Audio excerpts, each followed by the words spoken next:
Makanya kita perlu percaya, kita perlu beriman. Percaya, beriman, katakan amin. Saudara mau tahu mengenai iman? Iman adalah dasar dari segala sesuatu yang kita harapkan, dan bukti dari segala sesuatu yang belum kelihatan. Dasar dari segala sesuatu yang kita harapkan, itulah dia iman. Adalah baik kalau saudara berharap, tapi iman memberikan dasar kepada apa yang saudara harapkan, sehingga pasti apa yang saudara harapkan jadi kenyataan. Itulah dia iman. Katakan amin. Iman adalah bukti dari segala sesuatu yang belum kelihatan. Katakan amin. Saudara mau katakan kepada saudara, dengarkan baik-baik saudara. Ya, kalau saya katakan kepada saudara, di tangan kiri saya ini, di belakang punggung saya, tangan kiri saya ini, saya menggenggam uang 100.000. Apakah saudara bisa melihat uang ini? Tidak. Apakah saudara bisa melihat uang 100.000 di tangan kiri saya ini? Tidak. Saya tanya pada saudara, apakah saudara percaya saya menggenggam uang 100.000? Ya, percaya, katakan amin. Ya, saya percaya, saudara bilang. Katanya mengatakan Ibu Pendeta Victoria, namanya aja Bu Pendeta. Kalau udah Ibu Pendeta yang bilang, mana mungkin dia bohong. Pastilah itu ada uang itu. Walaupun kita nggak bisa melihatnya, pasti ada uang itu di tangan kirinya itu, pasti ada. Saudara berkata demikian. Nah, saya percaya. Dan memang benar ada uang 100.000 di tangan kiri saya. Mana tepuk tangannya? Haleluya. Tapi kalau saya katakan begini, apakah saudara percaya ada uang 100.000 di tangan kiri saya? Percaya? Percaya, saudara bilang. Orang saudara sudah melihatnya.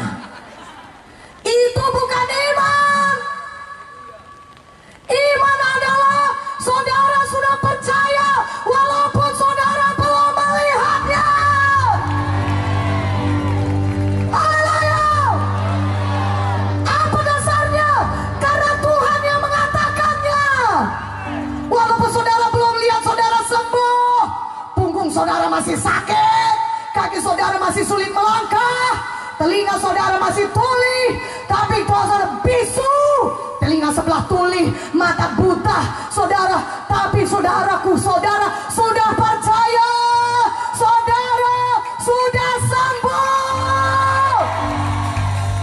Haleluya. Dan karena saudara percaya atau beriman, maka saudara pun bertindak. Amin. Yakobus 2:20 berkata, seperti tubuh tanpa roh adalah mati, demikianlah iman tanpa perbuatan adalah mati. Jadi saudara punya iman sejati, artinya saudara mengindahkan iman saudara itu. Makanya walaupun masih sakit saudara rasa, saudara akan bertindak karena saudara beriman. Di dalam ini bangkit berkata, saudara mengucapkan dengan mulut, walaupun punggungku masih sakit, tapi aku tidak mau mengucapkan punggungku sakit. Aku mengucapkan firman Tuhan. Firman Tuhan berkata, oleh bilur Yesus, punggungku ini sudah sembuh. Maka sembuhlah aku. Maka sembuhlah aku. Sudah sembuh aku. Sudah sembuh aku. Aku sembuh. Amin. Dan kemudian tindakan berikutnya, saudara mulai bertindak lagi. Saudara mulai bangkit dari tempat duduk saudara. Saudara tidak mau duduk saja, tapi saudara mulai menggerakkan punggung saudara sambil berkata, aku percaya mujizat Tuhan jadi. Mana aminnya? Saudara tahu banyak ceritanya di Alkitab. Ya, Markus 2, orang lumpuh digotong 4 orang. Ya, lumpuh bukannya sekedar gak bisa jalan, pincang pakai, lumpuh total. Tapi dia beriman. Dia katakan kepada temannya, bawa aku kepada Yesus. Aku tahu aku masih sembuh.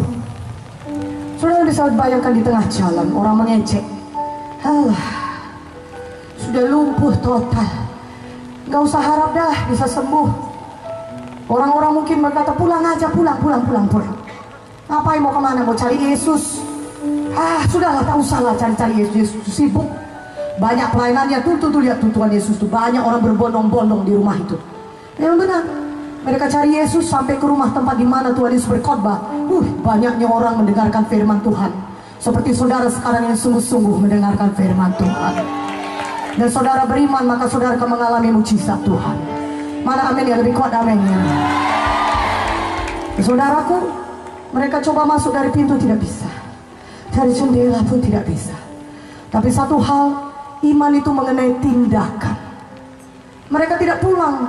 Sudahlah, bukan waktunya disembuhkan, pulang aja kita. Tuhan Yesus pun tidak bisa ditemui. Lihatlah rumahnya itu penuh. Dari mana lagi kita masuk? Dari pintu nggak bisa, dari jendela pun nggak bisa. Saudara pulang. Bukan waktunya kita mengalami mujizat Tuhan. Nggak demikian orang lumpuh ini. Kalau saudara betul-betul beriman, saudara akan bertindak terus. Mana amin yang lebih kuat aminnya? Orang lumpuh ini nggak bisa masuk dari pintu, nggak bisa masuk dari jendela. Dia berkata, naikkan aku kawan, naikkan. Pokoknya aku pasti jumpa dengan Yesus. Aku pasti sembuh. Dan aku tahu Yesus bisa menyembuhkan. Turunkan aku dari atap itu, dari mana pun jadilah. Pokoknya aku turunkan depan Yesus. Aku mesti jumpa sama Tuhan Yesus. Iman mereka tidak kenal menyerah. Iman itu mengenai tindakan, saudaraku. Ya, dia bukan hanya mengucapkan aku sembuh, tapi kemudian duduk terbaring di rumah, nggak berbuat apa-apa, nggak. Dia bertindak. Bahkan kalau nggak bisa bergerak pun tubuhnya sendiri, dia suruh temannya. Diturunkanlah mereka. Oh saudaraku, turunkanlah, dan Tuhan Yesus, semua orang melihat apa kesek di atas. Ribut atap. Rupanya atap sedang dibolongi, dan diturunkanlah orang pakai tilam ini. Dan ketika Yesus melihat iman mereka, Markus 2 ayat 5, iman saudara harus dapat dilihat. Itu artinya saudara menindakkan iman saudara. Dalam malam ini Tuhan Yesus melihat iman saudara. Berikan kemuliaan bagi nama Tuhan. Haleluya.